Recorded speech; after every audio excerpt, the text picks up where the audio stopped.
Hello, dear viewers, and here we are with the last topic, subtopic of the first chapter of MDK 2025 Chemistry, और उसका नाम है reaction yield. ठीक है dear students, हम जो है वो इससे पहले एवोगैड्रोस नंबर और मोल्स का कॉन्सेप्ट पढ़ चुके हैं, लिमिटिंग और एक्सेस रिएक्टेंट का कॉन्सेप्ट पढ़ चुके हैं, और एमडीके के सिलेबस में जो अब लास्ट टॉपिक है पहले चैप्टर का, जिसका नाम था introduction to fundamentals concept of chemistry, उसका ये लास्ट टॉपिक है। ठीक है, और as I discussed in the last video कि इसके बाद जो नेक्स्ट वीडियो होगा वो इस चैप्टर के एमसीक्यूज होंगे।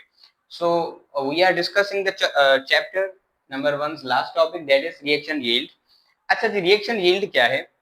देखें, यू नो कि जब रिएक्शन होता है, कोई भी केमिकल रिएक्शन हो, उसके अंदर क्या होता है, रिएक्टेंट्स होते हैं, वो मिलते हैं, कंबाइन होते हैं और एक प्रोडक्ट बनती है। For example, these are the two reactants. अब ये टू रिएक्टेंट्स मिलते हैं और एक नई प्रोडक्ट बन रही है। अब ये जो प्रोडक्ट बन रही है, this product is known as reaction yield, यानी कि ये उस रिएक्शन की पैदावार जो कि इस रिएक्शन के नतीजे में बनी, यील्ड हुई, this is what we call reaction yield या प्रोडक्ट। अब जो प्रोडक्ट बन रही है उसके तीन टाइप्स हैं। बेसिकली होते तो दो हैं, लेकिन तीसरा भी इनसे ही रिलेटेड है, तो मैं उनको भी एक्सप्लेन करता हूँ कि क्या कॉन्सेप्ट है सारा। सो जो रिएक्शन यील्ड है उनके तीन टाइप्स हैं। पहला, थ्योरेटिकल यील्ड। अब आपको पता है कि किस रिएक्शन के अंदर, किसी भी रिएक्शन के अंदर, अब सारे चैप्टर में जैसे हमने अभी अभी डिस्कस किया, तो किसी भी रिएक्शन में हम क्या करते हैं, केमिकल इक्वेशन की मदद से उसकी प्रोडक्ट को फाइंड करते हैं कि इस रिएक्शन के अंदर प्रोडक्ट कितनी बनेगी, और वो भी उस रिएक्टेंट के साथ जो कि लिमिट में है, यानी कि प्रोडक्ट को हम काउंट तो करेंगे, लेकिन किस रिएक्टेंट के साथ, एक्सेस रिएक्टेंट के साथ काउंट करेंगे प्रोडक्ट को या लिमिटिंग रिएक्टेंट के साथ। And the answer is limiting reactant के साथ जो हम प्रोडक्ट को काउंट करते हैं, जो कैलकुलेट करते हैं, और जितनी प्रोडक्ट मैक्सिमम हमें मिल सकती है, उस प्रोडक्ट को हम कहेंगे थ्योरेटिकल यील्ड। ठीक है, so what is theoretical yield? The maximum amount of product calculated from a balanced chemical equation by using its limiting reactant is known as theoretical yield.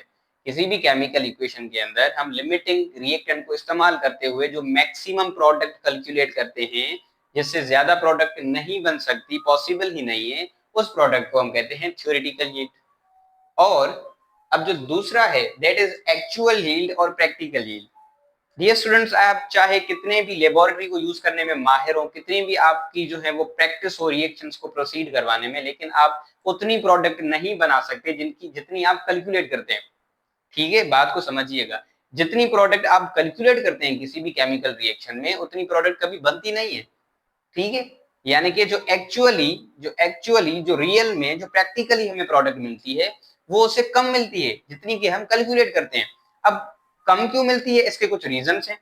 These are the reasons या these are the causes, जो कि theoretical yield और जो product हमें मिल रही है actually reality में, उस प्रोडक्ट को हम कहते हैं प्रैक्टिकल यील्ड। तो उनके अंदर जो डिफरेंस है, यानी कि थ्योरेटिकल जो हम काउंट करते हैं, कैलकुलेट करते हैं, जो कि ज्यादा होती है, और जो प्रैक्टिकल या एक्चुअल यील्ड जो कि हमें कम मिल रही है, उसके क्या रीजंस हैं, किस वजह से कम मिल रही है। पहली बात, इधर सम अमाउंट ऑफ रिएक्टेंट में नॉट रिएक्ट। एक वजह तो ये भी हो सकती है कि कोई रिएक्शन जो है या रिएक्टेंट का कुछ जो मैस है वो रिएक्ट ही ना कर रहा हो किसी भी वजह से, तो एक रीजन ये हो गया। दूसरा, द रिएक्टेंट्स में फॉर्म एनी साइड प्रोडक्ट, यानी कि मेन प्रोडक्ट के अलावा साइड में कोई ऐसी प्रोडक्ट बन रही है जिसकी वजह से जो मैस हमने कैलकुलेट किया अपनी प्रोडक्ट का, वो कम आ रहा है। अच्छा, तीसरी, देयर में अकर रिवर्सिबल रिएक्शन। अब एक रिवर्सिबल रिएक्शन स्टार्ट हो गया, यानी कि जो प्रोडक्ट्स हैं वो वापस रिएक्टेंट्स में कन्वर्ट हो रही हैं, तो इस वजह से भी आपको जो है वो एक्चुअल यील्ड कम मिल रही है। और देयर में loss certain amount of product, physical processes होते हैं, अगर आप प्रोडक्ट को फिल्टर वगैरह करते हैं या उस प्रोडक्ट में डिस्टिलेशन वगैरह का प्रोसेस करवाते हैं, तो उस वजह से भी कुछ प्रोडक्ट जाया हो सकती है माहौल के अंदर। तो इस वजह से जितनी प्रोडक्ट, जितनी यील्ड हम काउंट करते हैं, यानी कि थ्योरेटिकल यील्ड, एक्चुअल यील्ड और प्रैक्टिकल यील्ड उससे कम ही आती है। सो प्रैक्टिकल यील्ड या एक्चुअल यील्ड को आप कैसे डिफाइन करेंगे? The actual amount of product which is form in an experiment. ठीक है, कोई भी आप एक्सपेरिमेंट करें या कोई भी जब आप प्रैक्टिकल परफॉर्म करेंगे, उनके अंदर जो हकीकत में आपको प्रोडक्ट मिल रही है, आपके हाथों में आ रही है, वो प्रोडक्ट होगी एक्चुअल या प्रैक्टिकल यील्ड। ठीक है। अच्छा, व्हाट इज परसेंटेज यील्ड? देखें परसेंटेज यील्ड एक रेशो है। रेशो मतलब मैं आपको सिंपली कहूं कि आपने प्रोडक्ट जो कैलकुलेट की, आपको प्रोडक्ट जो मिलनी थी वो आपको प्रोडक्ट मिलनी थी, जो थ्योरेटिकल यील्ड थी वो थी 100 ग्राम्स। एक प्रोडक्ट के आपको कितने ग्राम्स मिलने थे? 100 ग्राम्स। लेकिन आपको मिले कितने? आपको मिले 50 ग्राम्स। ठीक है, आपको मिले 50 ग्राम्स 100 में से। तो अब आपको जो परसेंटेज यील्ड होगी ना वो होगी 50%। यानी कि आपको मिलने थे 100 लेकिन आपको मिले कितने? 50। यानी कि जो रिएक्शन की एफिशिएंसी है, यानी कि रिएक्शन कितना परसेंट सही हुआ या कितनी परसेंट आपको प्रोडक्ट मिली जितनी कि आपने काउंट की थी उसके कंपैरिजन में, तो आपको मिली वो 50%। ठीक है। या इसी तरह अगर आपको 100 ग्राम एक प्रोडक्ट के मिलने थे और आपको मिले 60 ग्राम या 70 ग्राम, तो वो 60% या 70% उस रिएक्शन की एफिशिएंसी होगी या उस प्रोडक्ट की परसेंटेज होगी। तो percentage yield is actually is the ratio of practical yield to theoretical yield. जितनी आपने काउंट किए उनका रेशो होता है प्रैक्टिकल यील्ड के साथ। सो ये हम यूज क्यों करते हैं practical yield? It is use for the judging of efficiency of chemical reaction, कि केमिकल रिएक्शन कितना एफिशिएंटली हुआ, यानी कि कितना सही हुआ। तो वो 50% हुआ, 60% हुआ या 70% हुआ, लेकिन ये 100% प्रैक्टिकली नहीं हो सकता। ठीक है, 100 से कम ही होगा। अच्छा, ये परसेंटेज यील्ड का फॉर्मूला है जो कि अच्छा यहाँ पर 100 भी आएगा। प्रैक्टिकल यील्ड, ठीक है, यानी कि जो आपको मिली है उसको आप डिवाइड करेंगे थ्योरेटिकल यील्ड के साथ, यानी कि जो आपने काउंट की है मैक्सिमम प्रोडक्ट। अच्छा, ये उनका रेशो होगा। फिर आप जब उनको मल्टीप्लाई करेंगे 100 के साथ तो आपको परसेंटेज मिल जाएगी। ठीक है। अच्छा, अभी इनसे रिलेटेड एक खूबसूरत सा न्यूमेरिकल और प्रॉब्लम टेक्स्ट बुक में मौजूद है, आइए उनको भी सॉल्व करते हैं परसेंटेज यील्ड के हिसाब से, ताकि आपका कॉन्सेप्ट मजीद क्रिस्टल क्लियर हो जाए। फिर हम इस लेक्चर को कवर करेंगे। So let's go for the numerical. Okay dear students, so here is that numerical. आइए इसको सॉल्व करते हैं। सबसे पहले हमें ये कहा जा रहा है the reaction of calcium carbonate with hydrochloric acid is given in this equation.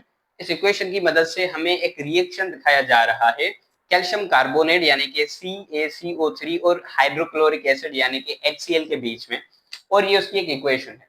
ठीक है, इस पर हम आते हैं बाद में। और हमें कहा जा रहा है if during an experiment 50 gram of carbon calcium carbonate is reacted with excess of hydrochloric acid. यहाँ पर हमें कहा जा रहा है एक्सेस ऑफ हाइड्रोक्लोरिक एसिड, यानी कि हाइड्रोक्लोरिक एसिड जो है वो एक्सेस में है, यानी कि उसकी आप टेंशन ही ना करें। तो सीधी सी बात है, कैल्शियम कार्बोनेट ही फिर लिमिटिंग रिएक्टेंट होगा। जब ये खुद कह रहे हैं कि हाइड्रोक्लोरिक एसिड एक्सेस में है, अगर वो एक्सेस में है तो डेफिनेटली जो कैल्शियम कार्बोनेट है वो क्या हो गया? वो हो गया लिमिटिंग रिएक्टेंट। ठीक है, चले आगे चलते हैं। जब उनका रिएक्शन होता है किसके साथ? 50 ग्राम ऑफ कैल्शियम कार्बोनेट का रिएक्शन होता है हाइड्रोक्लोरिक एसिड की एक्सेस के साथ, तो हमें मिलती है 14.52 ग्राम्स ऑफ कार्बन डाइऑक्साइड। यानी कि कार्बन डाइऑक्साइड हमें कितनी मिल रही है? 14.52 ग्राम्स।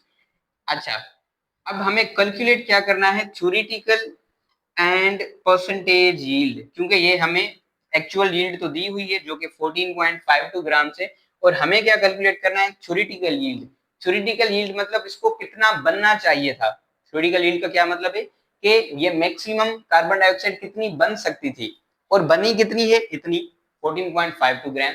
और अब परसेंटेज यील्ड भी हम निकालेंगे ताकि हमें पता चले कि कितना परसेंट कार्बन डाइऑक्साइड निकली है आउट ऑफ 100। तो चलिए फाइंड करते हैं, इट्स वेरी इजी। सबसे पहले आप क्या देखेंगे? आप ये देखेंगे कि नंबर ऑफ मोल्स कितने हैं।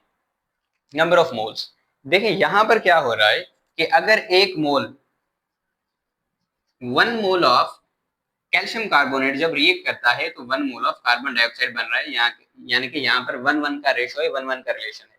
यहाँ पर हमें मैथ कितना दिया गया है? 50 ग्राम्स। और कैल्शियम कार्बोनेट के मोल्स कितने होंगे? तो कैल्शियम कार्बोनेट के मोल्स फाइंड करने के लिए 50 divide by molar mass of calcium carbonate जो कि 100 है, which is equal to 0.5 moles of calcium carbonate. यानी कि 0.5 मोल्स अगर रिएक्ट करेंगे कैल्शियम कार्बोनेट के, तो डेफिनेटली कार्बन डाइऑक्साइड भी हमें 0.5 मोल से मिलेंगी।